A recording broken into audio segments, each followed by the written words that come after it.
Judge గారు DNA report పాజిటివ్గా వచ్చిందని భూమి శరత్ చంద్ర గారి కూతురేనని చెప్పి రిపోర్ట్లో ఉన్నది చదువుతూ ఉంటే అప్పుడు అపూర్వ ఒక్కసారిగా షాక్ అవుతూ ఉంటుంది. ఇక గగన్ అపూర్వ దగ్గరకు వచ్చి, ఏంటి షాక్ అవుతున్నావా? జయవర్ధన్ గారి ఇంటి మీదకు రౌడీలను పంపించినా కూడా ఈ రిపోర్ట్ ఎలా మారిపోకుండా ఉందని ఆలోచిస్తున్నావా అని చెప్పి గగన్ జరిగింది మొత్తం అపూర్వకి చెబుతూ ఉంటాడు. రౌడీలు జయవర్ధన్ ఇంటి మీదకు వెళ్ళి తన పిల్లల్ని చంపేస్తానని బెదిరిస్తూ రిపోర్ట్ మార్చేయమని అంటూ ఉంటే జయవర్ధన్ పిల్లల కోసమని రిపోర్ట్ మార్చేయడానికి ఒప్పుకుంటూ ఉంటాడు. ఇక ఇంతలో అక్కడికి గగన్ వస్తాడు. ఆ రౌడీలను చితక్కొట్టి మర్యాదగా ఆ అపూర్వకి ఫోన్ చేసి, అంతా మీరు అనుకున్నట్టే జరుగుతుంది మేడం అని చెప్పి ఫోన్లో చెప్పండి. చివరి నిమిషం కూడా ఎట్టి పరిస్థితుల్లో ఈ మ్యాటర్ లీక్ అవ్వకూడదు. ఒకవేళ లీక్ అయితే అప్పుడు నేను మీ అంతు చూస్తానని చెప్పి గగన్ రౌడీలను బెదిరించడంతో, వద్దు సార్, ఒకవేళ మేము అపూర్వకు లీక్ చేస్తే ఏం చేస్తారో మాకు అర్థమవుతుంది. దయచేసి మమ్మల్ని ఏమీ చేయొద్దు, మీరు చెప్పినట్టుగానే చేస్తామంటూ రౌడీలు అపూర్వకు ఫోన్ చేసి, మేడం ఆ జయవర్ధన్ని బెదిరించాము, మీరు అనుకున్నట్టుగానే రేపు రిపోర్ట్లో వస్తుంది అని చెప్పి అపూర్వకి చెప్పడంతో అపూర్వ ఆనందపడిపోతూ ఉంటుంది. ఇక అలా గగన్ భూమి డిఎన్ఏ రిపోర్ట్ మారిపోకుండా చేసి నిర్దోషిగా భూమిని నిరూపిస్తాడు. ఇక జడ్జి గారు భూమి నిర్దోషం తేల్చి తనని విడుదల చేయడంతో అంతా కూడా ఎంతగానో ఆనందపడిపోతూ ఉంటారు. భూమి పరిగెత్తుకుంటూ వచ్చి శారదని హక్ చేసుకొని ఎమోషనల్ అవుతుంది.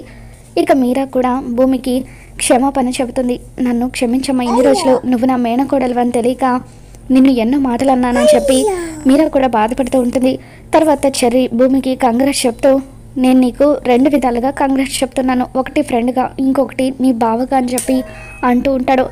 తర్వాత పదమ్మ మన ఇంటికి వెళ్ళిపోదాం, ఇక ఎవరింట్లో ఉండాల్సిన అవసరం నీకు లేదని చెప్పి మీరా రమ్మని పిలుస్తూ ఉంటే అప్పుడు శారద, అమ్మ భూమి మన ఇంటికి వెళ్దాం పదమ్మ అని చెప్పి అంటూ ఉంటుంది.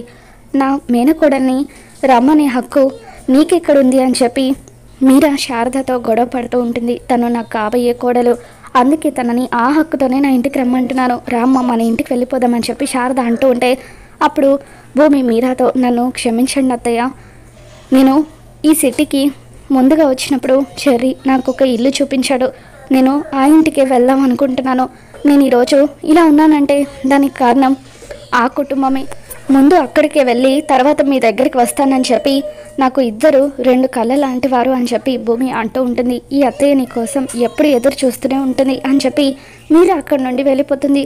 దాంతో భూమి శారదని ఆనందంతో హక్ చేసుకోవడంతో ఇక శారద కూడా ప్రేమగా భూమిని దగ్గరికి తీసుకుంటుంది.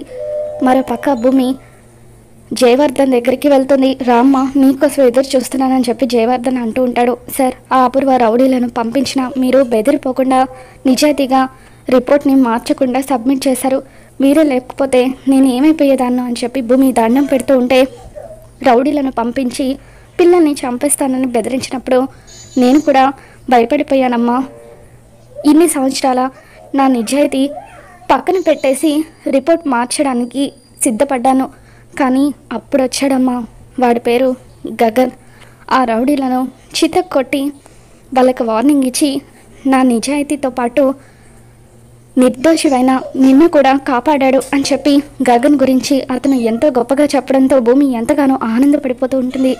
మరి రాబోతున్న ఎపిసోడ్లో ఏం జరగబోతుందో మళ్ళీ మన ఛానల్లో తెలుసుకుందాం. ఈ వీడియో మీకు నచ్చినట్లయితే తప్పకుండా లైక్ చేయండి.